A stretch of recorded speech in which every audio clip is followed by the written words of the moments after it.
Galera, temporada 5 de Stranger Things tá vindo aí e vamos dar aquela aquecida, vamos relembrar tudo. Essa aqui é a versão completa, eu já fiz 4 vídeos resumindo cada temporada e esse vídeo aqui não é diferente dos outros resumos não, ele é um compilado. Bom, sejam todos muito bem-vindos, eu sou o DS, você está no Papo Nerd e mano, esse vídeo aqui me deu trabalho demais, tanto falando de roteiro quanto a edição. Cara, valoriza, eu vou ficar muito feliz, muito grato se você puder deixar o like aí, comentar qualquer coisa pra dar aquela engajada, vai valorizar todo o meu esforço aqui. E sem mais enrolação, vamos lá! Stranger Things se passa em Hawkins, uma pequena cidade, e basicamente a história começa com 4 amigos jogando Dungeons and Dragons. Mike, Dustin, Lucas e Will estavam ali inocentes, sem sequer se dar conta do que viria pela frente, e eles têm essa paixão em comum pelo jogo Dungeons and Dragons, um RPG. Após uma noite de jogatina, no caminho de volta para casa, Will acaba sendo perseguido por uma criatura chamada Demogorgon. Na verdade, esse nome mais adiante foi dado pelas próprias crianças, é inspirada em um personagem de Dungeons and Dragons. Mas enfim, ao ser perseguido pelo Demogorgon, Will corre até a oficina da sua casa, mas lá ele acaba desaparecendo, assim, do nada. Ao procurar pelo Will, seus amigos acabaram encontrando uma garota na floresta com o cabelo raspado, aparentemente fugindo de algo. A menina não fala muito, ela apenas diz que está fugindo dos caras maus. E ela também nem sequer tem um nome, ela tem apenas o número 11 tatuado no seu pulso. E esse é justamente o nome dela, 11, ou no original, Eleven. E bom, o Mike esconde a Eleven no seu porão e com o tempo ele acaba se apaixonando por ela. Até porque ela foi a única menina que se aproximou dele durante toda a vida dele. O problema é que isso acaba gerando alguns conflitos entre ele e o Lucas, o seu melhor amigo, que aparentemente está bem enciumado. Mas esse é o menor dos problemas, porque o Will está desaparecido e para piorar a situação, o Will não foi o único a desaparecer. Uma jovem chamada Bárbara acabou atraindo o Demogorgon ao se cortar. A Bárbara é amiga da Nancy, irmã do Mike, e ela e a Nancy estavam em uma festinha particular e em determinado momento ela acabou cortando a mão. E o sangue dela acabou atraindo o Demogorgon, porque aparentemente essas criaturas são atraídas por sangue. E ela acaba desaparecendo enquanto a sua amiga Nancy estava, digamos assim, bem distraída com seu namorado babaca Steve. Vale lembrar que a Bárbara queria ter ido embora. Ela insistiu pra Nancy, mas a Nancy tinha coisa melhor pra fazer. Quem pagou com a irresponsabilidade da Nancy foi a Bárbara, coitada. E bom, a Bárbara não estava completamente sozinha lá fora. Um camarada chamado Jonathan Byers estava ali procurando pelo seu irmão Will. Apesar dele não ter visto a Bárbara desaparecer, ele tirou algumas fotos que mais tarde ajudaram a identificar o Demogorgon. E ele fotografou outras coisas também. Aparentemente, o Jonathan Byers tem um certo interesse pela Nancy. E um pouco mais adiante, essas fotos acabaram gerando uma confusão. O Steve, namorado da Nancy, descobriu e destruiu a câmera do Jonathan. Mas bom, a gente descobre que a Bárbara não morreu. Ela está viva, mas ela está em um outro lugar, que na verdade é o mesmo lugar, só que mais sombrio, mais obscuro, como se fosse uma realidade paralela. Esse se trata do mundo invertido, é a realidade onde o Demogorgon vive. E essa criatura consegue transitar entre as realidades através de portais. Como esses portais são abertos é um grande mistério. Na primeira temporada, alguns portais surgem em diversos lugares. Só que, pelo que a gente sabe, o Demogorgon não tem a habilidade de abrir um portal. Mais adiante a gente vai entender que essa questão da abertura de portais é muito mais restrita e complexa. Mas nessa primeira temporada ele consegue abrir aí diversos portais, cara. Talvez tenha sido um furo, ou talvez ainda exista uma explicação que não conhecemos ainda. Mas enfim,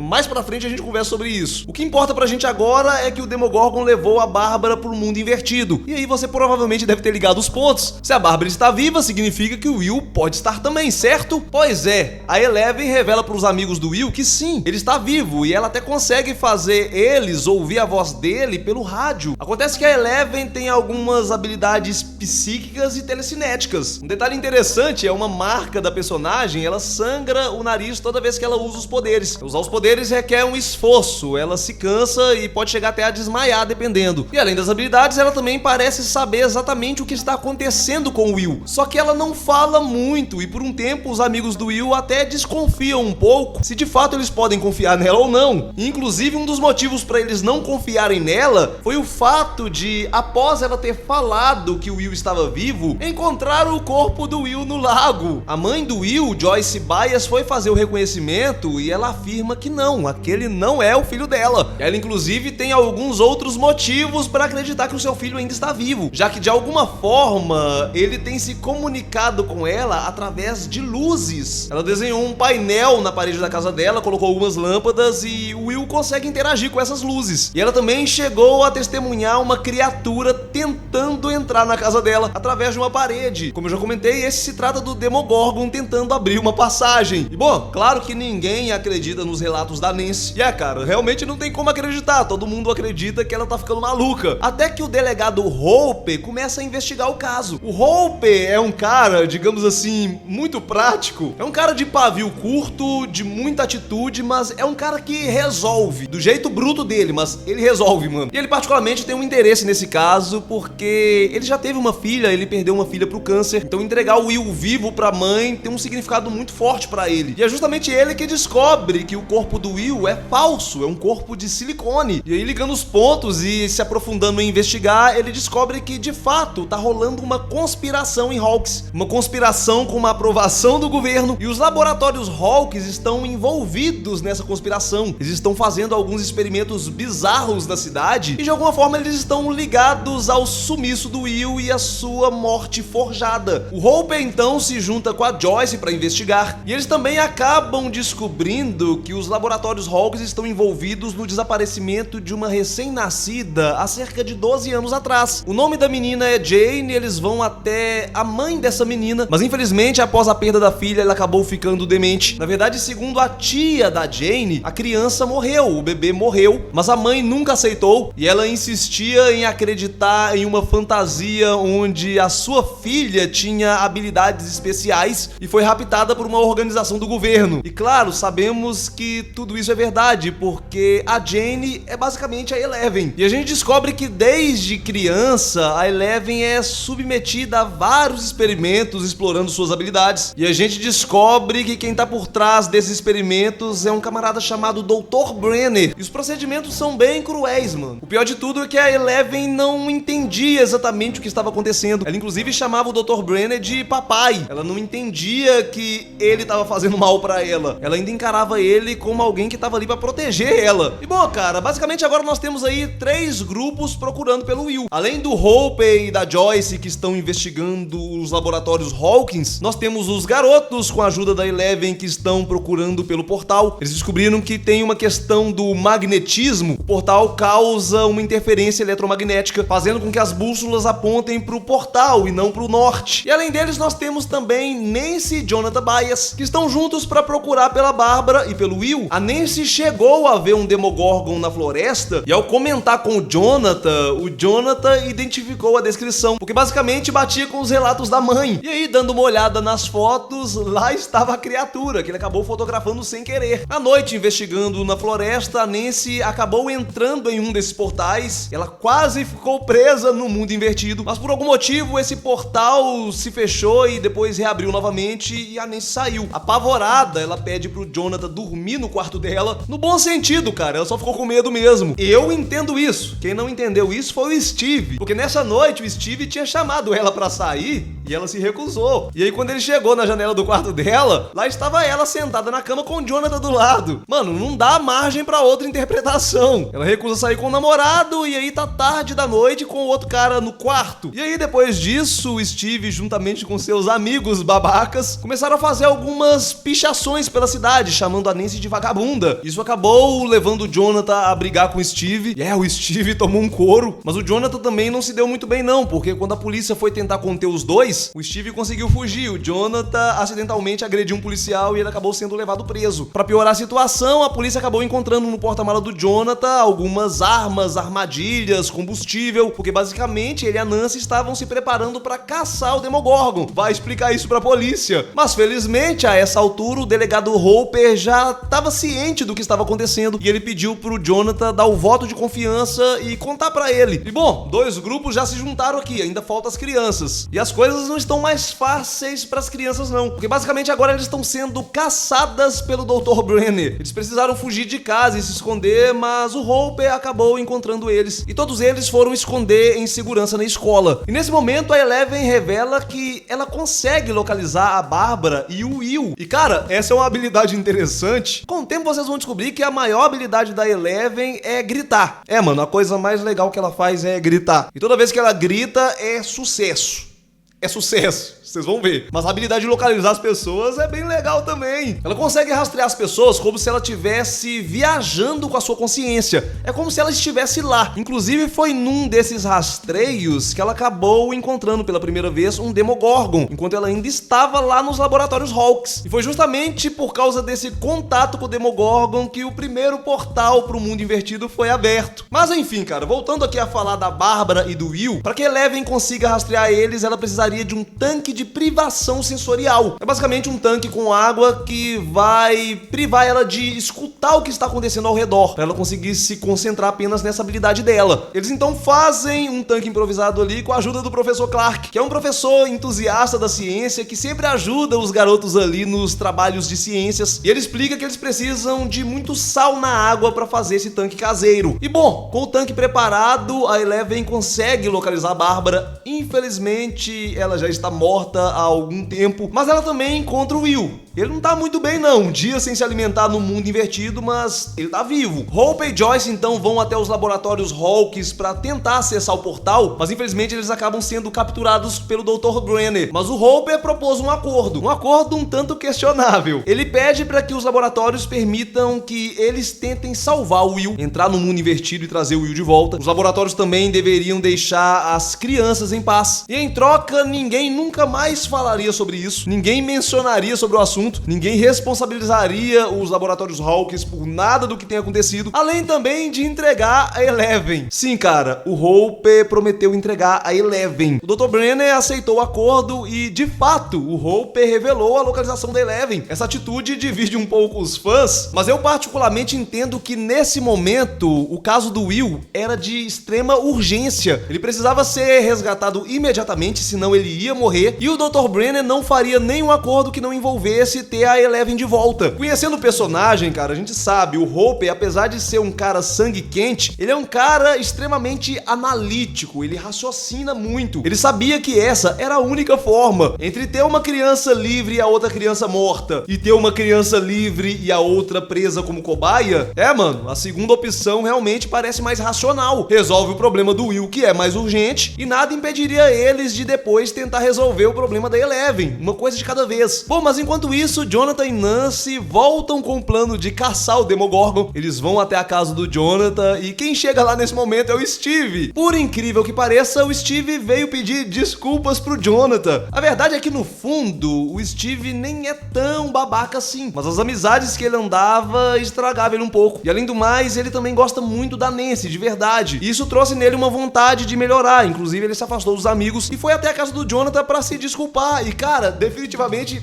esse não era o melhor momento. Ele acabou descobrindo da existência do Demogorgon da pior forma, no meio da ação, sem preparo, sem nada. Mas no fim eles até se saíram bem contra o Demogorgon. Aparentemente essas criaturas têm um probleminha com fogo, mas no final das contas esse confronto acabou não servindo de muita coisa não. A princípio a gente acredita que serviu como distração, porque enquanto eles estavam ali lutando contra o Demogorgon, Joyce e Hopper conseguiram resgatar o Will com segurança. Acontece que mais adiante na série a gente descobre que o motivo deles terem conseguido salvar o Will provavelmente foi outro. E mais adiante a gente conversa sobre isso. De qualquer forma, o Demogorgon fugiu dali. E saindo dali, ele foi diretamente pra escola, onde as crianças estavam escondidas e onde o Dr. Brenner também estava chegando ali com seus agentes, justamente pra capturar a Eleven. E aí nós tivemos o reencontro entre pai e filha. E a Eleven reconhece ali que o Brenner é um cara mau. Infelizmente, o papo é interrompido com a chegada do Demogorgon. E bom, tem um motivo pro Demogorgon ter ido especificamente pra esse local. local. Alguma coisa ali atraiu ele. E não foi o beijo do Mike e da Eleven, não. Sim, meus amigos, o amor está no ar. Mas definitivamente esse não é o cenário mais romântico, não. Eu diria até muito pelo contrário. A Eleven acabou matando alguns agentes que estavam prestes a capturá-la e o sangue acabou atraindo o Demogorgon. E no fim o Demogorgon acabou matando ali todos os agentes, incluindo o Brenner, cara. A gente vê ele atacando o Brenner. Mas a Eleven usou ali todo o seu esforço para destruir de uma vez por todas o Demogorgon. Infelizmente no processo ela acabou virando pó também, junto com a criatura. E bom, cara, o Will se recuperou, mas ele ainda não tá muito bem, não. Ele provavelmente adquiriu aí o pior caso de rinite alérgica da história. Olha o naipe desse catarrão que ele mandou na pia, mano. E além do mais, ele também fica vendo o mundo invertido, do nada. E basicamente essa foi a primeira temporada de Stranger Things.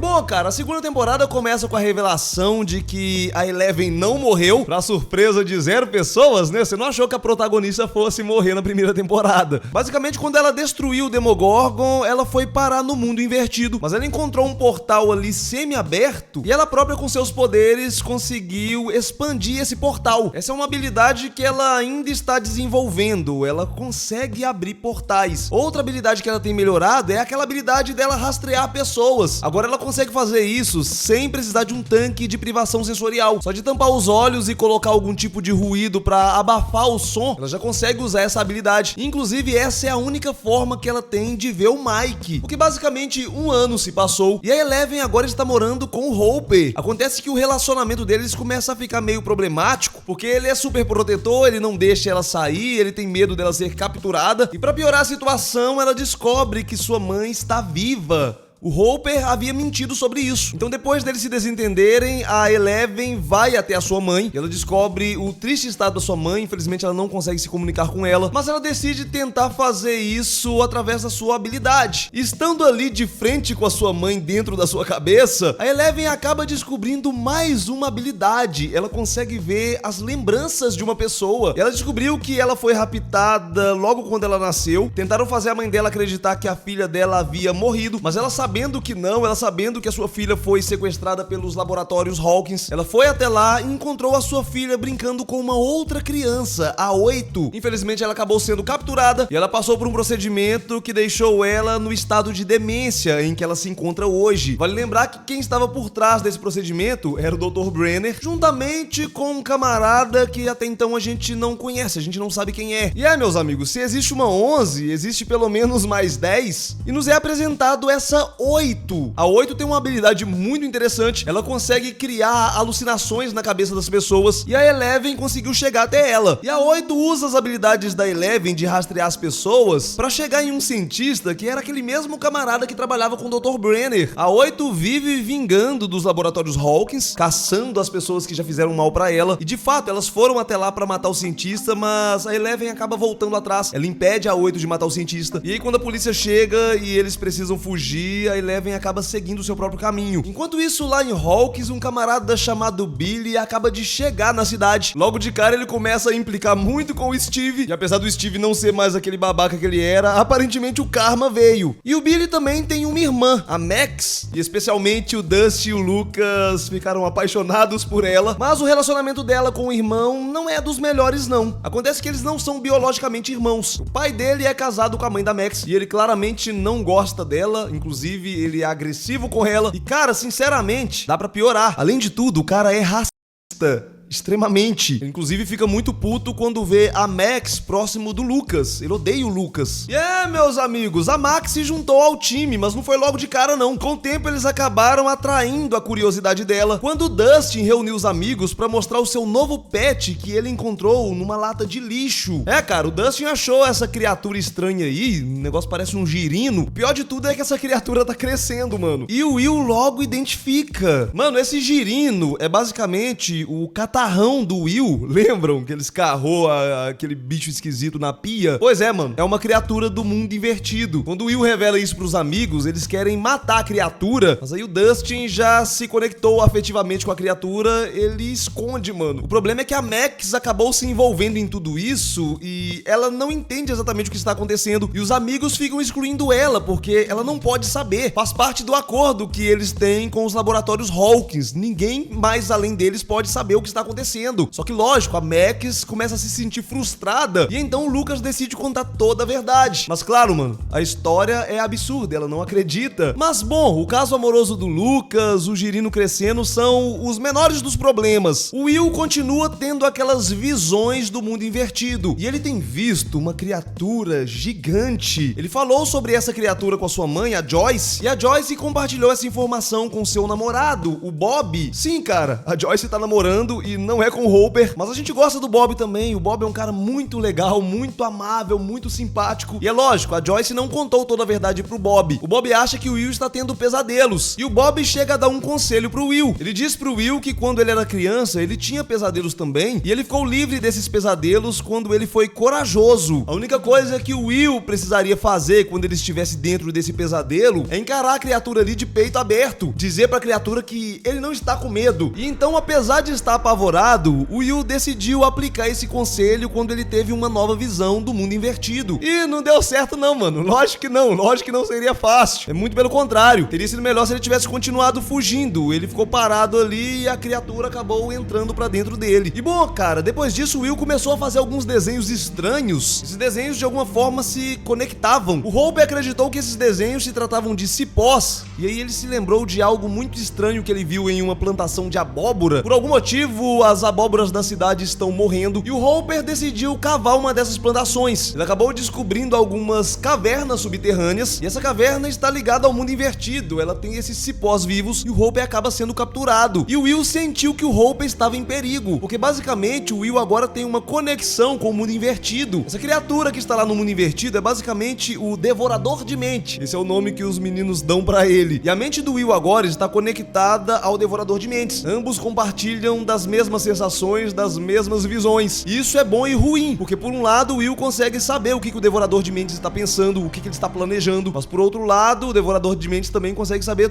tudo que o Will está vivendo ali. Mas bom, a Joyce pede ajuda pro Bob e o Bob consegue identificar que aqueles desenhos do Will são na verdade um mapa. É justamente um mapa para as cavernas que estão ali embaixo de Hawkins. Lógico, mais uma vez, eles não dão todo o contexto pro Bob. O Bob acha que é uma espécie de caça ao tesouro. O tesouro era justamente o Hopper. Bob e Joyce vão até lá, eles conseguem resgatar o Hopper e logo após o resgate, eles recebem a ajuda dos laboratórios Hawkins. O pessoal dos laboratórios chegam ali e eles incendeiam esses cipós vivos. O problema é, o Will está conectado ao Devorador de Mundos. Queimar os cipós fez o Will sentir toda aquela dor. Era como se estivesse queimando o Will, justamente por causa dessa conexão. E um fato interessante é que o portal dessa temporada é muito maior do que o portal da primeira temporada. Aparentemente as forças do mundo invertido estão se fortalecendo aqui no mundo e ninguém pode fazer nada. Infelizmente eles precisaram deixar se espalhar porque não dá pra combater sem afetar o Will. Quem está na frente dos laboratórios Hawkins agora é um camarada chamado Dr. Owens, e os laboratórios estão empenhados em ajudar no caso do Will. O fato curioso é que quando o Will acorda, ele não se lembra de algumas pessoas. Ele se lembra da mãe, ele se lembra do irmão, mas ele não se lembra do Bob e não se lembra do Dr. Owens. É como se as lembranças mais recentes fossem apagadas. E mais pra frente isso vai fazer mais sentido. E bom, enquanto isso, Nancy e Steve estão passando por uma crise no seu relacionamento. A Nancy acabou ficando bêbada em uma festa e ela falou na cara do Steve que ela não ama ele de verdade. Além também de ter comentado sobre o fato dele não se importar com a amiga dela, Bárbara, que desapareceu. Nesse caso da Bárbara tem afetado muito a cabeça dela, cara. Acontece que a família da Bárbara está vendendo a própria casa pra pagar um investigador pra tentar encontrar a Bárbara. E a Nancy se sente muito culpada. Eles vão vender a casa, eles vão perder tudo e eles não vão conseguir achar. A Bárbara morreu. E a Nancy quer contar tudo pra família da Bárbara, mas eles não podem, cara. Eles não podem contar os acontecidos pra ninguém. Justamente por isso o Steve não quis ajudar. Mas quem topou contar tudo pra Bárbara foi o Jonathan. Porém, quando eles estavam indo até a casa da família da Bárbara, uns agentes dos laboratórios Hawkins acabaram impedindo eles. O Dr. Owens leva eles até o subsolo, mostra pra eles ali o portal, explica o que está acontecendo, explica que o objetivo dele ali não é causar mais problemas, é reparar os problemas causados pelo Dr. Brenner. E de fato, mano, Jonathan e Nancy não são prisioneiros, eles não estão sendo sequestrados separados, eles realmente tiveram uma conversa amigável ali e eles foram embora. Mas a Nancy foi perspicaz e gravou toda a conversa, uma conversa bem incriminadora, e ela decide levar tudo a um camarada chamado Murray. Esse camarada é justamente o investigador que estava investigando o caso da Bárbara. E cara, eu particularmente gosto muito desse personagem porque ele é extremamente lúcido, extremamente sensato. Quando a Nancy mostra pra ele as gravações, ele tem a visão lúcida de que essa gravação não vai servir pra expor toda a verdade, porque é uma verdade muito absurda. Ele comenta que as pessoas não querem descobrir esse tipo de verdade, elas não querem enxergar atrás das cortinas. Ao invés de dizer que os laboratórios Hawkins estão por trás de experimentos envolvendo um mundo invertido e criaturas monstruosas, é melhor dizer que houve um vazamento químico e isso acabou levando à morte da Bárbara, que os laboratórios Hawkins encobriram. E cara, aparentemente o Murray não tem apenas sensibilidade investigativa não, ele também tem uma sensibilidade social. Ele identifica que a Nancy e o Jonathan têm um romance velado ali. E cara, no fim foi o que aconteceu. Deu ruim pro Steve. E por falar em Steve, o Dustin precisa muito da ajuda dele. Ai, mano, essa cena deu muita dó. O Steve chega ali com flores, mano. E tá, eu sei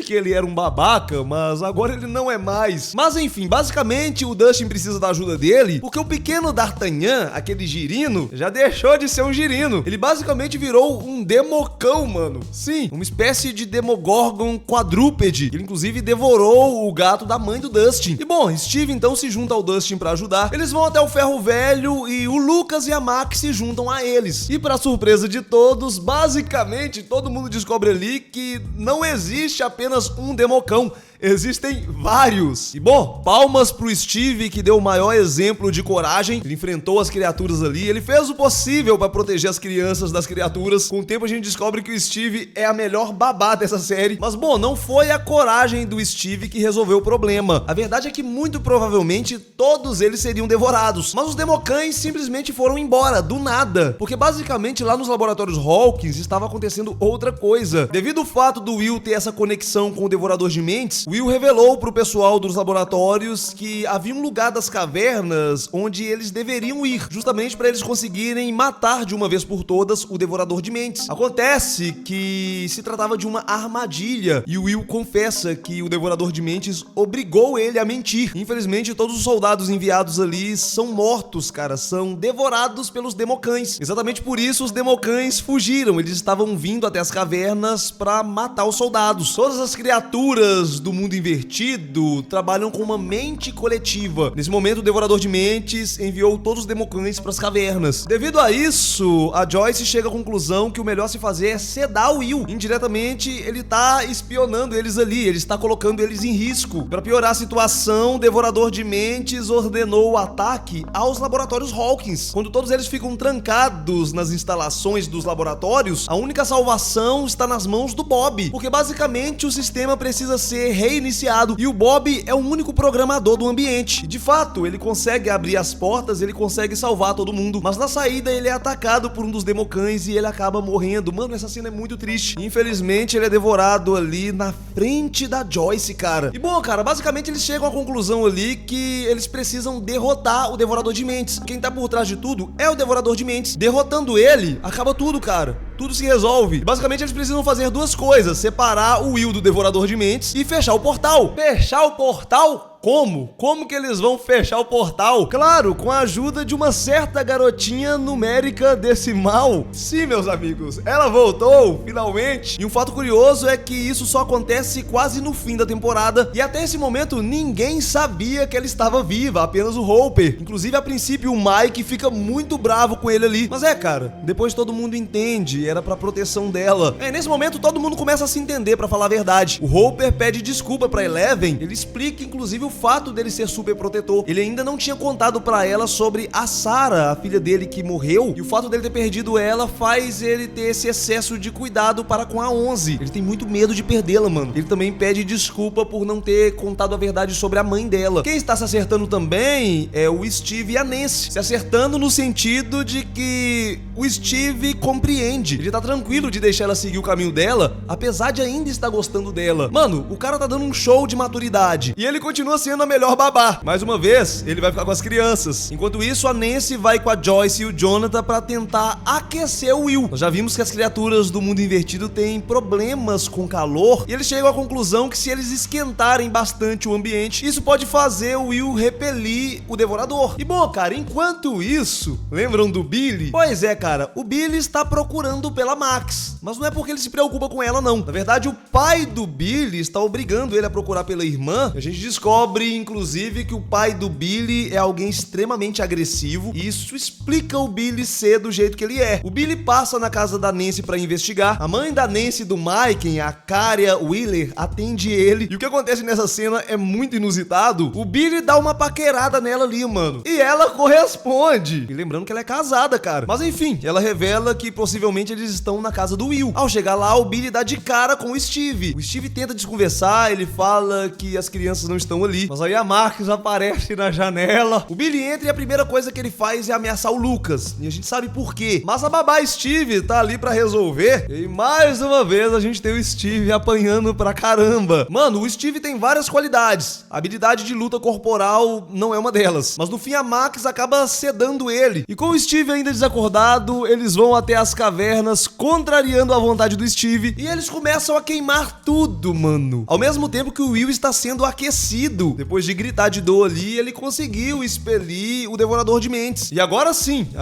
o Will está bem. Está livre da maldição. E agora tudo depende da 11 conseguir fechar o portal com a ajuda do Hopper. E bom, eles vão ali diante do portal, enquanto o Hopper impede que Democan se aproximam da Eleven. Ela usa os seus poderes pra fechar o portal. Ela chega a levitar, mano. Mas levitar não é tão legal quanto gritar. Eu já falei, essa é a melhor habilidade dela. Toda vez que a Eleven gritar, ela vai resolver o problema. Simples assim, cara, é só isso. E ela enfrenta ali o Devorador de Mentes. Ele tenta ir até ela, mas ela repele com seus poderes. E por fim ela consegue fechar o portal. E bom, o caso gerou repercussão nacional. Os laboratórios assumiram a morte da Bárbara e pelo menos a família teve a chance de fazer um enterro. Os laboratórios foram fechados, toda a equipe foi embora. E a Eleven recebeu ali sua certidão de nascimento, tendo a sua guarda ali cedida ao Hopper. E bom, todo mundo feliz. Lucas e Max estão namorando. Mike e Eleven agora também estão juntos. E o Dustin, tadinho, mano. Ele não conseguiu ninguém pra dançar com ele no baile. Essa cena é muito triste. Mas a Nancy fica condoída da situação e resolve salvar a noite do garoto. Mas nem ferrando que esse se trata de um final feliz, cara. Não, porque fechar o portal não acabou com a ameaça. O Devorador de Mentes permanece lá e certamente ele vai procurar uma brecha pra voltar ao mundo real. E bom, assim termina a segunda temporada.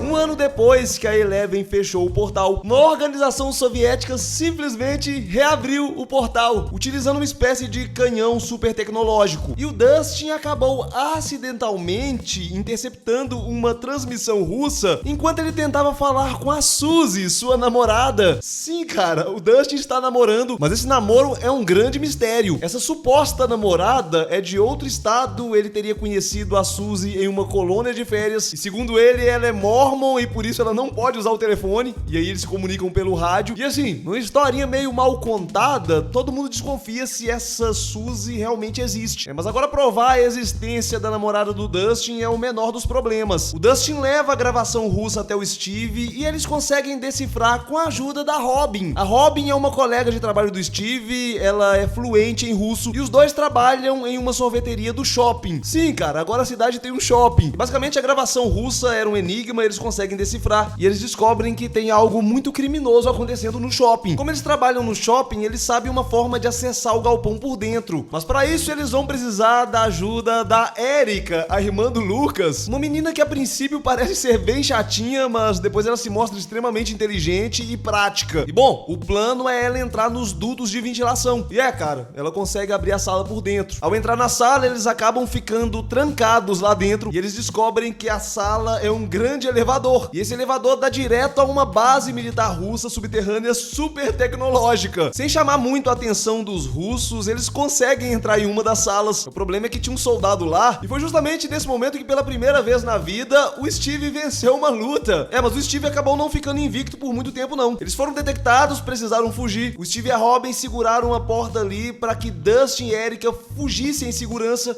Sim, cara, eles se sacrificaram pelas crianças e infelizmente eles foram capturados. E aí o Steve apanhou bastante, mas por incrível que pareça, no momento de distração dos soldados, o Dustin consegue voltar com a Erica e eles conseguem salvar o Steve e a Robin. Os dois sobem pelo elevador, mas infelizmente tinha guardas russos ao redor do shopping, eles tiveram que voltar pra dentro do shopping. E pra piorar a situação, o Dustin não consegue falar com os amigos pelo rádio. O problema é que enquanto eles estavam na base subterrânea, o rádio não funcionava. Enquanto tentava usar o rádio, ele acabou com a bateria do rádio. Pra piorar a situação, Dustin e Erica nesse momento precisam ser as babás de Robin e Steve, porque os dois foram drogados enquanto estavam sendo torturados. E ainda sob o efeito dessa droga, como eles estão ali muito sinceros, o Steve resolve abrir o seu coração e ele declara o seu amor pela Robin. Ah, mas não vai rolar, não vai rolar. Porque a Robin é lésbica, mano. Mas assim, cara, até um certo ponto a gente shippa os dois, mas a verdade é que a amizade deles é muito legal também. E no final das contas, certamente foi melhor assim. Infelizmente, eles têm muito mais do que se preocupar, porque basicamente eles estão presos no shopping, mano. Todo mundo tá indo embora, mas o shopping tá cercado e não tem como eles sair. Mas não vai achando que as coisas estão mais fáceis pro resto do pessoal, não. A Nancy e o Jonathan também estão fazendo algumas investigações na cidade, claro, com o portal reaberto. Coisas estranhas estão acontecendo de novo. E agora, inclusive, eles trabalham em um jornal. Eles estão estagiários em um jornal. Eles vão até a casa de uma senhora investigar um caso de ratos agressivos que estão comendo fertilizantes. E na verdade, quem está controlando os ratos é o Devorador de Mentes. Ele conduz todos os ratos para o mesmo local. E cara, essa cena é tão nojenta. Os ratos começam a explodir e o resto deles ali vão se agrupando numa criatura muito nojenta. É basicamente uma forma física do Devorador de Mentes. Quem também está investigando é a Joyce. A Joyce começou a achar estranho o fato de imãs pela cidade toda simplesmente pararem de funcionar. E ela resolve ir até a casa do professor Clark para procurar uma explicação. Ele explica para ela que para isso de fato acontecer, deveria existir uma máquina que necessita de muita energia e muitos milhões de dólares de investimento para funcionar. A Joyce vai até a casa do Hopper para contar tudo. Acontece que ele tá muito puto com ela, porque nessa noite eles tinham combinado um encontro e ela furou com ele, mano. A verdade é que ele tá muito afim dela, mas ela acabou de perder o Bob e ela ainda tá um pouco insegura. E ela, inclusive, tá cogitando mudar de cidade. Mas, bom, o Hopper acaba cedendo e eles vão investigar. Seguindo a sua investigação, eles acabam descobrindo que o prefeito está envolvido em um esquema. E o prefeito decide contar tudo pro Hopper ali, por livre e espontânea vontade, em nome da amizade mesmo. E ele revela que o shopping da cidade, na verdade, é uma fachada para uma organização russa. E, bom, por falar em shopping, a Max e a Eleven resolvem dar um passeio, porque ela tá um pouquinho decepcionada com o Mike, porque o Mike do nada se afastou dela. Acontece que essa foi uma recomendação do Hopper. O Hopper pressionou o Mike, porque o Hopper é super protetor. Ele tava com ciúme de ver a Eleven namorando com o Mike. Como o Mike acabou não sendo honesto, não explicando pra ela, ela acabou ficando bem chateada e ela terminou com o Mike. E essa situação, na verdade, gerou um mal-estar entre os amigos, porque a Max também não tá namorando com o Lucas mais não, eles ficam terminando toda hora. Quem pagou com isso foi o Will, que tá todo empolgado ali pra jogar Dungeons and Dragons. O Lucas e o Mike agora só conseguem pensar nos conflitos amorosos deles. E o Will questiona o Mike, ele diz que eles estão destruindo o grupo por causa de garotas. Ele não tá errado, mas aí o Mike responde o Will da seguinte forma: eu não tenho culpa se você não gosta de garotas. Nossa, mano, que maldade, que facada. Aqui foi só o Mike sendo babaca mesmo, porque lógico que o ponto não é esse. O Will realmente tava muito empolgadinho ali pra jogar, mano. Ele realmente gosta de jogar com os amigos. E aí ele vai pra sua cabana e chora bastante, porque querendo ou não é uma fase da vida dele que tá se perdendo. Bom, enquanto isso, Max e Eleven estão se divertindo espionando pessoas aleatórias com os poderes da Eleven. Elas decidem espionar o Billy, irmão da Max, e Eleven acaba descobrindo algo suspeito. Ela escuta gritos, uma moça gritando, e o mais estranho é que o Billy consegue olhar de volta pra ela. E vamos lá, cara, vamos entender o que aconteceu com o Billy. O Billy agora trabalha como um salva-vidas, o salva-vidas mais cobiçado de Hawkins. Assim, eu tenho que confessar, o mano tem a skin, velho.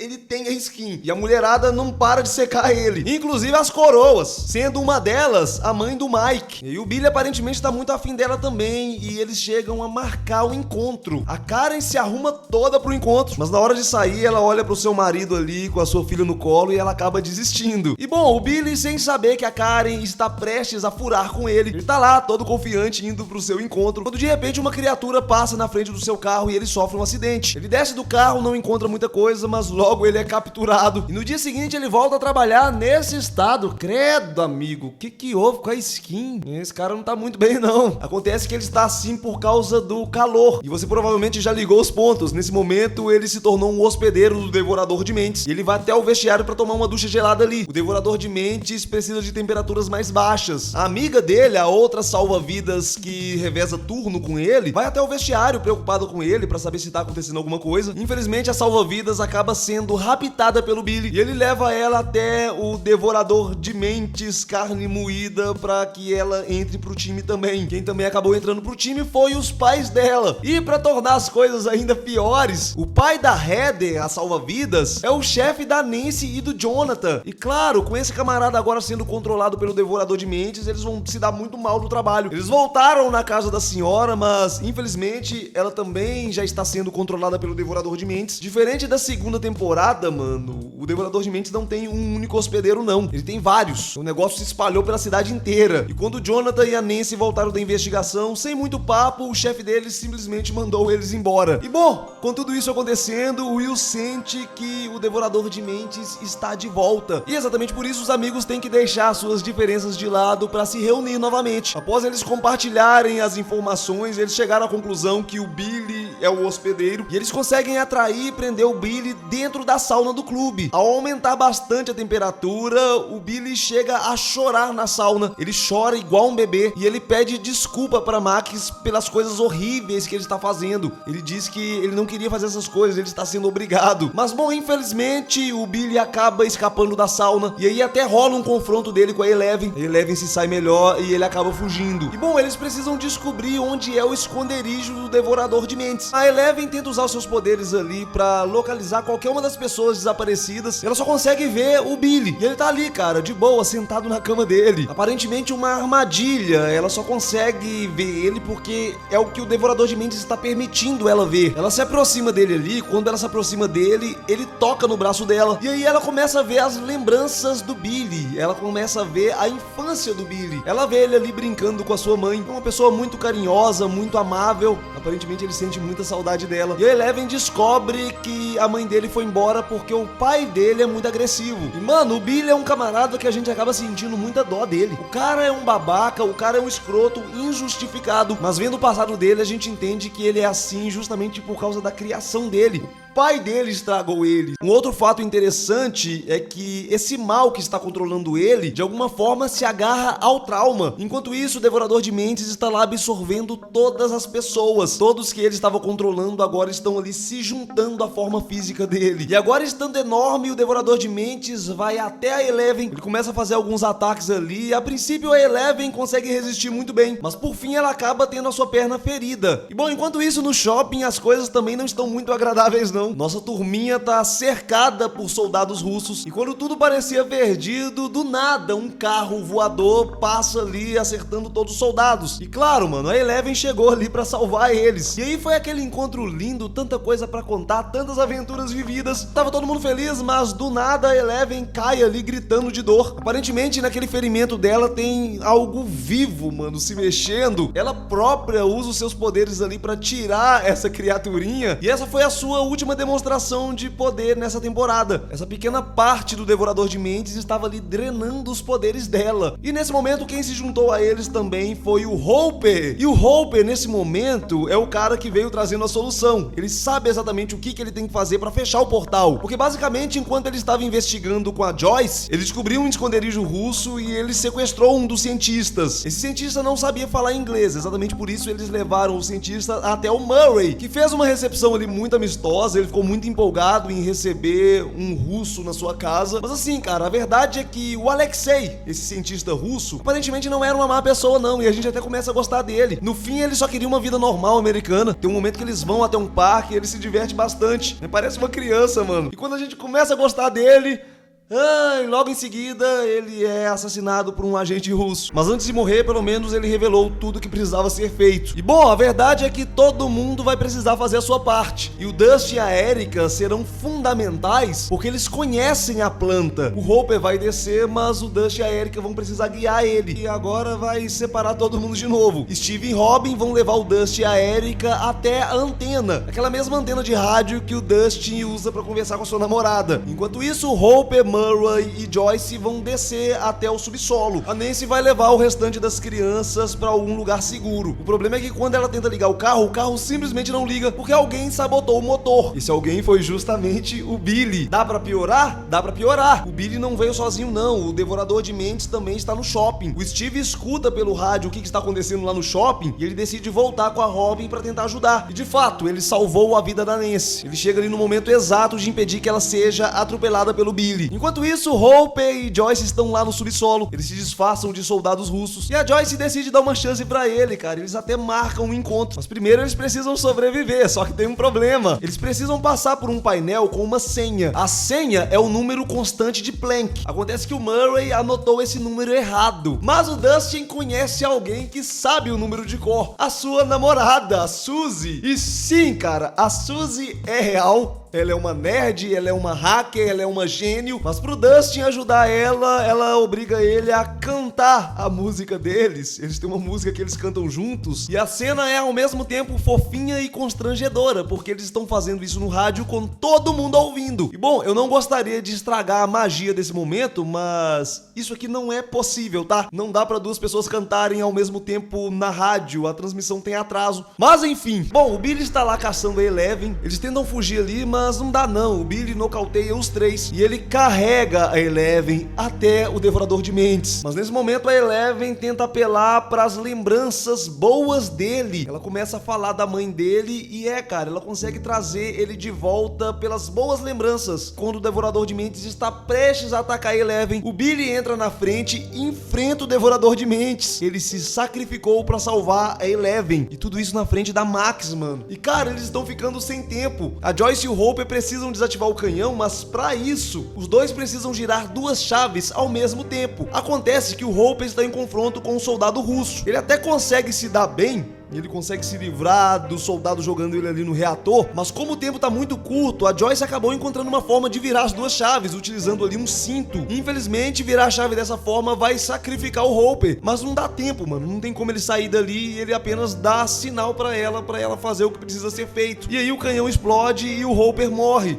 A Joyce mais uma vez viu alguém importante pra ela morrendo na frente dela, e ela foge ali com o Murray. E bom, cara, logo após isso, os homens do Owens chegam ali. E quando eles chegaram, o problema já tinha sido resolvido, mas pelo menos ajudou a limpar ali dos russos que ainda restavam. E no fim, claro, o prefeito foi preso. Steve e Robin foram trabalhar em uma locadora de filmes. E os Byers, de fato, agora vão embora, mano. Se existia alguma coisa que segurava a Joyce, agora nada segura mais ela nessa cidade. E esse final é muito triste, várias despedidas, todo mundo chorando. É muito triste esse final, é muito emocionante. Não só pela despedida em si, mas também pelas perdas. E além do mais, a Eleven também vai embora com eles, porque quem cuidava da Eleven era o Hopper. Com o Hopper morrendo, agora a Eleven vai morar com a Joyce. Mas essa temporada não termina assim não. Ainda tem mais uma cena onde a gente descobre que os russos têm um Demogorgon, mano. Eles têm um Demogorgon. E assim termina a terceira temporada.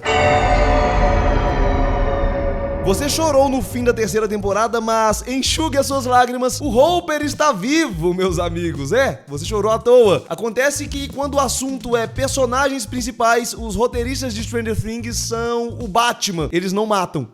Mas eu não vou gastar muito tempo com o arco do Hopper não, porque sendo bem sincero, esse arco é extremamente chato. Então eu vou dar uma atropelada monstra aqui, mano. O Hopper não morreu, na verdade ele foi capturado por russos. Ele é levado preso pra uma prisão no Alasca e ele dá um jeito, ele faz um acordo com um soldado russo e ele consegue enviar uma mensagem pra Joyce. A Joyce vai com o Murray até o Alasca. Lá eles conseguem ajudar o Hopper a fugir, mas não antes de enfrentar um exército de Demogorgons. Uma outra informação importante é que Hopper e Joyce agora estão juntos, eles se assumiram. E agora sim a gente pode conversar sobre as coisas legais, como por exemplo o Hellfire Club. Dustin, Mike e Lucas agora fazem parte de um grupo de Dungeons and Dragons do ensino médio. Esse grupo é liderado pelo excêntrico Ed. Acontece que aparentemente o Lucas está um pouco dividido, porque ele agora está jogando no time de basquete da escola. O problema é que o time dele vai jogar a final exatamente no dia que estava marcado para rolar o final da campanha do Ed de Dungeons and Dragons. O Lucas no fim acaba optando pelo time, mesmo ele estando na reserva. Ele acredita que em algum momento pode surgir uma oportunidade para ele e se ele for bem visto pela galera do time, ele nunca mais vai precisar andar com os nerds que ele anda. Ele diz que ele já tá cansado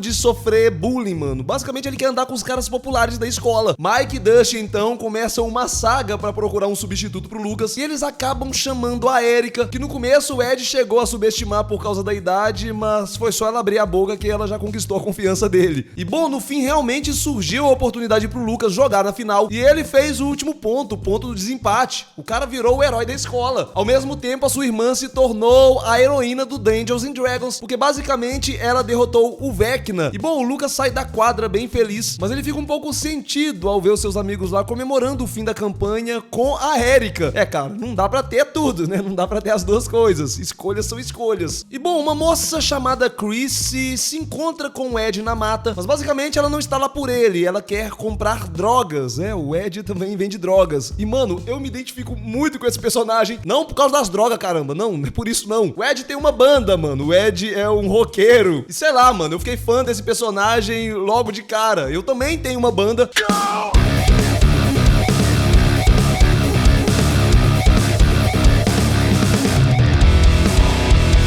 Enfim, cara, eu me identifiquei muito com esse personagem. Mas bom, tem alguma coisa muito estranha nessa história, porque a Chrissy também não é o tipo de pessoa que procura por esse tipo de substância. Acontece que ela está tendo algumas alucinações. Ela está sendo aterrorizada, ouvindo tic-tacs de relógio, ouvindo a mãe dela falar alguma coisa com ela sobre apertar um vestido. Ela vê um relógio também, muitas aranhas, e ela vai até a casa do Ed, mas quando o Ed percebe, ela está lá estática com os olhos brancos. Nesse momento, ela está sendo aterrorizada dentro da própria mente por uma criatura chamada Vecna. E aí o Ed presencia ela sendo brutalmente morta na frente dele sem aparentemente nada estar acontecendo. Ela simplesmente levita, os ossos dela começam a se quebrar. No fim a mandíbula dela quebra também, os olhos são furados e o Ed fica aterrorizado com essa cena, claro. Mas enfim, o problema de tudo isso é que essa moça morreu brutalmente na casa do Ed e ele era o único presente no momento. Claro, a polícia começa a suspeitar dele, não tem outra possibilidade, e ele se vê obrigado a fugir. O Dustin e a Max vão procurar pelo Ed. O Ed mora em frente à casa da Max, e a Max acabou presenciando o Ed fugindo. Ela também viu as luzes piscando e ela suspeita que tem algo estranho acontecendo. Eles vão até a Robin e o Steve, eles conseguem encontrar o Ed, eles vão até a casa onde o Ed está escondido. E mano, o Ed tá muito traumatizado, ele nem quer falar sobre o que aconteceu, até porque ele acredita que ninguém vai acreditar nele. Mal sabe ele que essa galerinha já viu as suas bizarrices, mas nada se compara ao que está acontecendo agora. E quem aparentemente não tá muito surpreso com o que está acontecendo em Hawkins é o Dr. Owens. Ele sabe exatamente o que está acontecendo e exatamente por isso ele pede ajuda pra Eleven. Ele diz que tem um mal que ele já conhece, um mal muito antigo, voltando a Hawkins, e a Eleven já venceu esse mal antes. Ele também diz que existe uma forma de trazer os poderes dela de volta, e essa é a única forma deles vencerem. O problema é que o Owens não tem a aprovação do governo não, muito pelo contrário. O governo acredita que a Eleven está causando essas mortes lá em Hawkins. Mas bom, ela aceita ajudar. O Owens manda alguns agentes pra proteger a família dela. Lembrando que ela não mora mais em Hawkins, a Eleven foi embora com os Byers pra uma cidade chamada Lenora Hills. E o Mike estava lá na casa dela. O Mike tinha ido lá pra visitar ela e infelizmente eles acabaram nem ficando juntos. Pra piorar a situação, Mike, Will e Jonathan precisaram fugir, porque os agentes do governo chegaram ali pra tentar descobrir onde a Eleven está. E eles conseguem fugir em uma van de pizza de um amigo do Jonathan, o Argyle. O Argyle é um noiado, na verdade ele e o Jonathan são muito amantes das ervas. Mano, o Jonathan nessa temporada tá bem good vibe, bem diferente do Jonathan que a gente conhece. Mas enfim, eles conseguem escapar ali e um dos agentes do Owens foge com eles. Infelizmente, esse agente foi ferido e ele acaba morrendo no caminho. Mas antes de morrer, ele revelou que eles deveriam ligar pra Nina. Investigando, eles descobrem que essa Nina é possivelmente um supercomputador. E então eles decidem viajar até Utah pra pedir ajuda pra Suzy, a namorada do Dustin. Afinal, ela é uma hacker. No caminho, a gente descobre que o Will aparentemente está sofrendo muito porque ele está apaixonado pelo Mike e o Jonathan aparentemente é a única pessoa que percebeu isso. E bom, chegando na casa da Suzy, a Suzy de fato consegue decifrar a informação e ela descobre a localização da Eleven. Bom, enquanto isso lá em Hawks, o Vecna faz a sua segunda vítima. A Nancy agora está trabalhando no jornal da escola e ela estava investigando esse caso com um amigo, o Fred. Ela conversa com o tio do Ed e o tio do Ed acredita na inocência do sobrinho, até porque a Chrissy morreu de uma maneira muito semelhante a um caso de 27 anos atrás. Ossos quebrados, os olhos vazados, o caso era muito parecido. O autor do crime era um camarada chamado Victor Creel. Ele acredita que o Victor provavelmente fugiu e ele voltou a matar pessoas. E bom, enquanto a Nancy está lá investigando, o Fred começa a ver coisas bizarras, começa a ver relógios, começa a ouvir o tic-tac. Ele começa a ver também uma lembrança dele onde aparentemente ele causou a morte de alguém. Aparentemente o Vecna se alimenta de traumas. E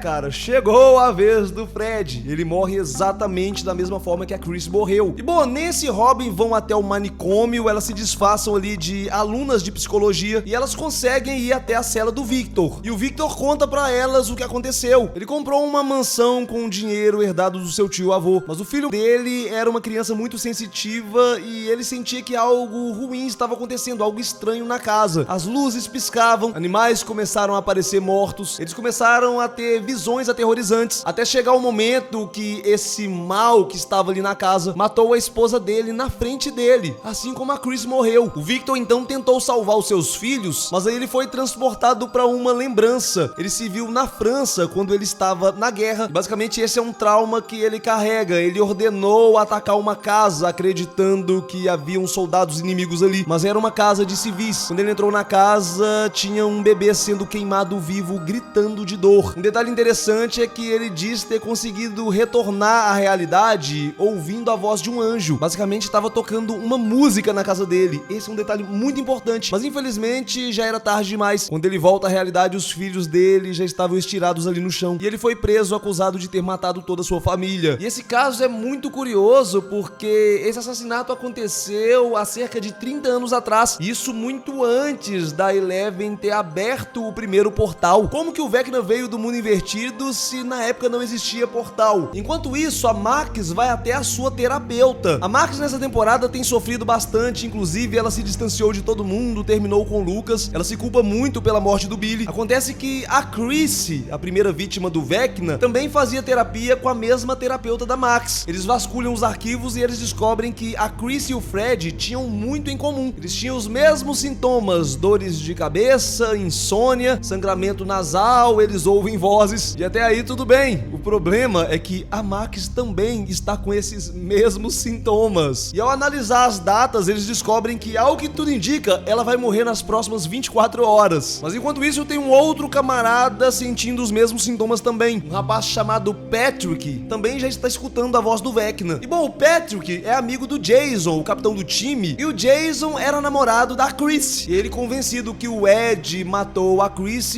cara, ele está revoltado, ele está caçando o Ed. E ele acredita, inclusive, que o Hellfire Club se trata de uma seita satânica. E lembrando que o Lucas faz parte dessa galera. E bom, seguindo em sua caçada, o Jason acaba descobrindo que o Ed provavelmente está com o Dustin. E se até aqui o Lucas estava dividido, agora ele precisava escolher um lado. Ele então faz o Jason seguir por uma pista falsa, abandonam eles lá numa casa isolada, vai até o Dustin e conta tudo o que está acontecendo. Mal sabe ele que o Jason nesse momento era o menor dos problemas, porque chegou a vez da Max. Ela entra no transe e ela vê o irmão dizendo pra ela que ela queria ver ele morto. Ela ficou aliviada com a morte dele e tem grande chance disso ser verdade, porque de fato ele aterrorizava ela. E bom, os amigos entram em contato com a Nancy e a Nancy revela o que eles descobriram sobre quanto a música é importante em terapias, porque a música acessa uma parte do cérebro que as palavras não acessam. E aí eles colocam nos ouvidos da Max a música favorita dela e ela consegue fugir, ela consegue voltar para a realidade dessa forma, evitando a sua morte.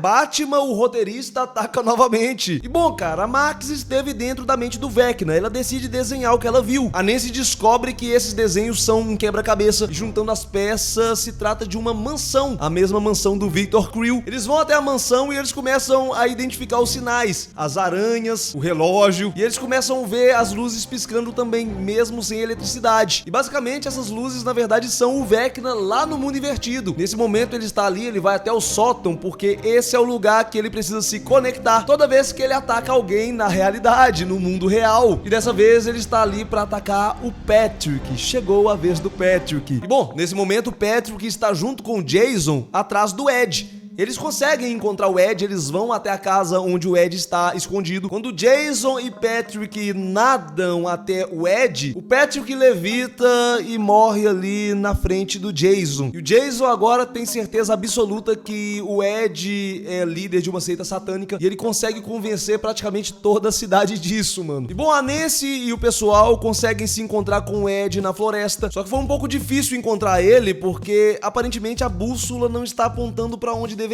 E isso é um sinal, lembram? O portal gera um campo magnético que pode atrair o ponteiro da bússola. A bússola leva eles até o lago, o mesmo lago que o Patrick acabou de morrer. Toda vez que o Vecna ataca, um portal é aberto. E basicamente um portal era tudo o que eles precisavam. Eles querem ir até o mundo invertido para matar o Vecna. O Steve mergulha e, de fato, ele encontra o portal. Mas ele acaba sendo sugado por um daqueles cipós vivos até o mundo invertido. A Nancy nem hesita. Quando ela vê o Steve em perigo, ela logo se apressa a pular atrás dele. No fim, a Robin vai também e o Ed, não tendo outra alternativa, vai atrás. Enquanto isso, Dustin, Lucas e Max são capturados pela polícia e são levados pra casa. E bom, cara, lá no mundo invertido, o Steve é atacado por alguns morcegos diabólicos e ele teria morrido, mas os morcegos não têm a mínima chance contra o pai dos morcegos, Batman, o roteirista. Os amigos do Steve chegaram ali e salvaram ele. E eles até se dão bem contra os morcegos, acontece que são incontáveis, eles são obrigados a fugir. Nesse momento tem um diálogo muito legal entre o Ed e o Steve. O Ed comenta pro Steve ali o quanto o Dustin idolatra ele, o quanto o Dustin acha o Steve alguém incrível. E ele também comenta sobre a Nancy ter pulado no exato instante em que o Steve foi capturado. Claramente já tá rolando um lance entre o Steve e a Nancy de novo. Devagarzinho eles estão se aproximando. Tá, cara, mas e o Jonathan? Então, meio que tá rolando um distanciamento entre os dois, não só pela distância em si. A verdade é que eles têm planos diferentes, eles querem trilhar caminhos diferentes e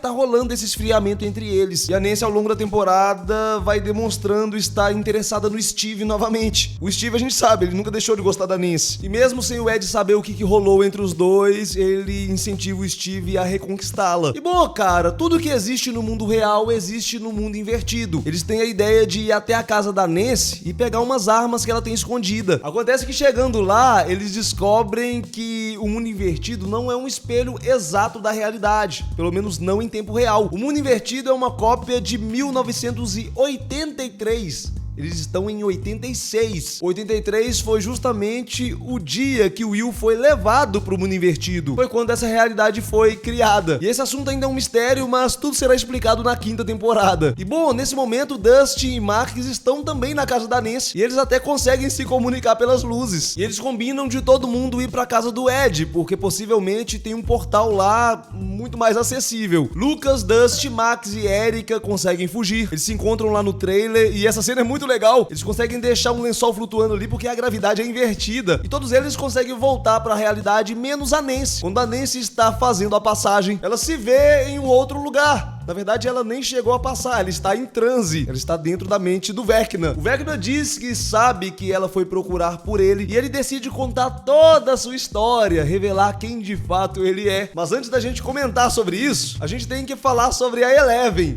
porque as histórias vão se conectar. O Owens levou a Eleven até uma base secreta no deserto com a promessa de trazer os poderes dela de volta. O que ele não contou pra ela é que isso só seria possível com a ajuda do Brenner. Claro, a Eleven a princípio resistiu, mas não tem outro jeito. O Brenner é o cara que sabe trazer as habilidades dela de volta. Então ela acaba aceitando prosseguir. E basicamente eles vão submeter ela a reviver as suas lembranças, passar pelo mesmo processo que fez ela atingir os poderes dela da primeira vez. E ela vai vendo ela ali com as outras crianças. Tem mais de 15 crianças, todas com poderes. Acontece que tem um grupo ali que pratica bullying com ela. Um detalhe interessante também é que entre as crianças não existe o 1.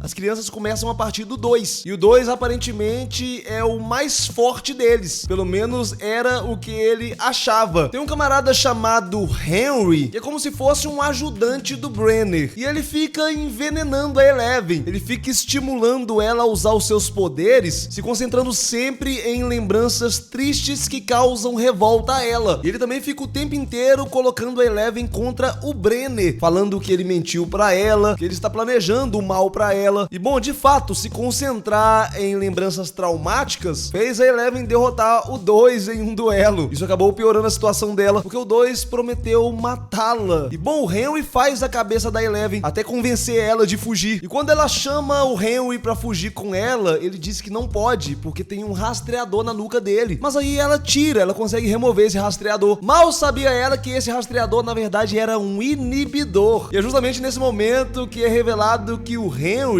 era justamente o 1. Ele pede pra Eleven esperar e ele vai lá e mata todo mundo e todas as crianças. Sim, cara. E o curioso é que todas as crianças têm ali os seus olhos furados. A Eleven acaba presenciando a chacina e ela questiona ele e ele começa a contar sua história. E é revelado que basicamente ele é o Henry Creel, o filho do Victor Creel. E é justamente aqui que as histórias se conectam. Enquanto ele está explicando essa história pra Eleven, a Nancy está visualizando essa história. E a primeira pessoa que o Henry atacou foi a sua própria mãe. Os animais mortos que apareciam na casa, era ele testando seus poderes. E ele questionava muito a existência, questionava muito a humanidade, questionava ali o propósito da vida. E com o tempo ele foi aprimorando as suas habilidades até ele descobrir que ele conseguia entrar na mente das pessoas. E foi justamente aí que ele começou a ter contato com a hipocrisia. E o ponto dele é esse: todo mundo tem alguma coisa podre no passado. E a mãe dele percebeu que era ele que estava causando as visões. Ele estava decidido a internar ele. Exatamente por isso ele decidiu a matar. E ele percebeu que cada vez que ele matava alguém, ele ficava mais forte. Mas a questão é que ele ainda era uma criança e ele usou os poderes dele até o limite. Ele quase morreu por causa disso. E o que aconteceu com o pai dele, a gente já sabe. Ele foi preso, ele foi acusado de matar toda a sua família. O Henry, por outro lado, foi levado aos laboratórios Hawkins. E basicamente o Brenner usou o DNA dele pra fazer outras crianças com poderes, com habilidades. E esse fato leva uma questão, porque só a 8 tem habilidades diferentes, né? Enfim, de qualquer forma, aparentemente, entre todas as crianças, a Eleven é a mais parecida com o Henry, falando de habilidades. E ele, inclusive, propõe deles se unirem. Mas ela realmente tá muito decepcionada com tudo isso, com ele ter enganado ela. Mas aí ela se lembra de outras coisas. Ela começa a se lembrar da mãe dela, falando que ama ela no nascimento dela. E aí, puxar uma lembrança positiva deixou ela ainda mais forte. E ela usou toda essa força pra mandar ele pra uma outra realidade. Não era o mundo invertido, cara. Mas um ponto interessante é que a lembrança positiva tem mais força que uma lembrança negativa. Lembram que foi justamente dessa forma que a Eleven trouxe o Billy pra realidade? Mas bom, cara, que realidade é essa pra onde o Henry foi banido? Essa é a realidade das criaturas do mundo invertido, os Demogorgons. A gente conhece essa realidade como realidade X. Em algum momento, o mundo invertido foi criado. Mas enfim, cara, acontece que lá nessa realidade X, o Vecna encontrou ali o Devorador de Mentes, ele se uniu a ele, e a única coisa que ele precisava era de alguém pra abrir um portal. E ele conseguiu abrir portais justamente tomando a habilidade dela, com aquela criaturinha que ficou na perna dela lá na temporada passada. Mano, tudo que a gente viu ao longo de toda a série era o Vecna o tempo inteiro, desde o início, era tudo o Vecna. Todas as criaturas do mundo invertido são o Vecna, são uma extensão dele. E bom, cara, depois de tudo isso, os poderes da Eleven voltam. E o Brenner revela pra ela ali que a cada morte, o Henry consegue enfraquecer mais as barreiras entre as realidades. É o que ele quer. A Nancy também conta tudo que ela viu pros amigos e ela comenta sobre 4 badaladas que ela escuta. Eles entendem que cada badalada representa uma morte. Com apenas mais uma morte, ele vai conseguir o que ele pretende. O problema é que a gente não sabe quem e quando ele vai matar. E aí a Max oferece pra ser uma isca. Até então ela tá esquivando da morte, ouvindo Kate Bush. E bom, nós temos um problema. A Eleven não pode ajudar, ela não está forte o suficiente pra derrotar o Henry, mas o tempo acabou. Os agentes do governo encontram o local. Claro, eles não conseguem capturar a Eleven, mas o Brenner acaba morto. O Owens foi capturado, mas nesse momento o Jonathan consegue chegar ali com o pessoal rival num carro de pizza. E a Eleven consegue fugir com eles. E bom, a Eleven vai ter que ajudar à distância mesmo. Não dá pra chegar em Hawks, tá muito longe. Então eles conseguem improvisar ali um tanque de privação sensorial. E tudo que ela tiver de fazer, mano, ela vai fazer à distância. Enquanto isso, o pessoal tá se preparando pra entrar no mundo invertido pra atacar o Vecna. Erika, Lucas e Marques estão lá na mansão do Vecna, no mundo real, enquanto Nancy, Steve, Robin, Dusty e Ed estão lá no mundo invertido. E eles vão se comunicar através de luzes. Quando o Vecna estiver atacando a Max, ele vai estar vulnerável no mundo invertido. E aí eles vão matar ele fisicamente, lá no mundo invertido. E o Vecna entra na cabeça dela, mano. Ela entra em transe. É hora do ataque, mas não dá pra passar pelos morcegos. A mansão é rodeada de morcegos. E exatamente por isso, Dustin e o Ed vão ficar por conta da distração. A ideia que eles tiveram pra distrair é fazer um show de rock pra atrair a atenção de todos os morcegos. O Ed pega ali a sua guitarra do mundo invertido, ele sobe no seu trailer e toca Master of Puppets. Sem dúvida, esse foi o ponto alto de toda a série, mano, sem discussão. E não existe opinião certa que não seja essa. E o plano deu certo. Os morcegos realmente foram atraídos, deixando o caminho livre pra Steve, Nancy e Robin. Mas infelizmente lá dentro eles acabam sendo capturados por cipós. E bom, Ed e Dustin têm que voltar em segurança pro mundo real. Mas o Ed decide ganhar mais tempo. O único ato corajoso dele durante toda a temporada, mano. De todas as qualidades que esse personagem tem, coragem não é uma delas. E bom, enquanto isso, lá no mundo real, o Jason acaba encontrando o Lucas. Eles acabam brigando e o Jason pisa sem querer no Walkman. Ele destrói o Walkman da Max. Tipo, não dá pra trazer ela de volta, mano. Mas a Max tem conseguido se esconder do Vecna se conectando a boas lembranças. Mas ela não consegue esconder por muito tempo e chegou o momento dela. O Vecna só não considerou uma coisa, a Eleven. Sim, cara, a Eleven está ali mentalmente pra uma luta psíquica, mas ela não leva a melhor, não. E bom, cara, nesse momento tá todo mundo morrendo. Steve, Robin e Nancy sendo enforcados, o Ed sendo atacado por morcegos e a Max começa a levitar. O Lucas tá apanhando nesse momento. Quando ele percebe o que está acontecendo, ele consegue se recuperar e nocautear o Jason, mas é tarde demais. O Vecna começa a quebrar os ossos dela ali, mano. Os olhos dela começam a sangrar. A Eleven também foi inutilizada, mas o Mike continua falando ali no ouvido dela que ama muito ela. E isso vai dando força pra ela. Boas lembranças, bons sentimentos. E aí a Eleven grita, né, mano? É o grito da Eleven. O grito da Eleven resolve tudo. E além do mais, nesse momento, o Hope e a Joyce também estão queimando criaturas lá no Alasca. Eles conseguiram entrar em contato com alguém da equipe do Owens e eles sabiam que a Eleven ia precisar disso durante a noite. E tudo isso acabou interrompendo a morte da Max. Mas o Ed morre. Pô, sacanagem, o Batman falhou, cara, logo na vez do Ed. Nesse momento, Steve, Robin e Nancy também conseguem se libertar. E eles próprios também atacam o Vecna. Eles começam a incendiar o Vecna ali. O Vecna cai lá fora, mas quando eles chegam lá fora, ele já desapareceu. E bom, apesar da Max ter sobrevivido, ela acabou morrendo logo em seguida. Ela acorda ali muito confusa, sem conseguir enxergar, e ela morre. E aí algumas rachaduras começam a surgir em Hawkins. Afinal, o Vecna conseguiu, mano. Eram as 4 mortes que ele precisava. E o Jason acaba morrendo também, porque ele estava desmaiado justamente onde uma das rachaduras começou a se abrir. E o cara morreu acreditando que tudo se tratava de um ritual satânico. Mas assim, tem um caso interessante sobre a Max. A Eleven diz pra ela ali, mentalmente, que ela não vai morrer naquele momento. E de fato ela não morre, ela fica em coma, mas ela não morre. Tudo dá a entender que essa seria uma nova habilidade da Eleven desbloqueada ali. E pô, ela podia ter dado um pulinho lá no Ed, né? Pena que ela nem conhecia o Ed, mano. E bom, cara, 2 dias depois, várias pessoas estão se mudando de Hawkins, claro. Os noticiários dizem que o que está acontecendo ali são desastres naturais. O Hellfire Club ficou conhecido como uma seita satânica. O Ed realmente morreu, sendo conhecido como um líder de uma seita satânica. E bom, nesse momento todo mundo se reuniu, todo mundo voltou pra Hawkins. E o Hopper volta também, e essa foi uma grande surpresa. Todo mundo achava que ele estava morto. E por fim o Will sente que o Vecna ainda está vivo. E ele também sabe que ele nunca vai parar. E bom, meus amigos, assim termina a 4ª temporada. A gente sabe que uma das primeiras coisas que vai acontecer na 5ª temporada é que o Vecna vai atrás do Will, novamente. Inclusive a gente vai ter mais detalhes sobre a passagem do Will pelo mundo invertido quando ele esteve preso lá na 1ª temporada. E eu espero você aqui comigo pra análise, mano. Assim que sair os primeiros episódios, eu vou fazer análise aqui no canal. Pô, comenta aí o que você achou. Deixa a sua opinião. Enquanto você vai comentando, eu vou nessa. Fui!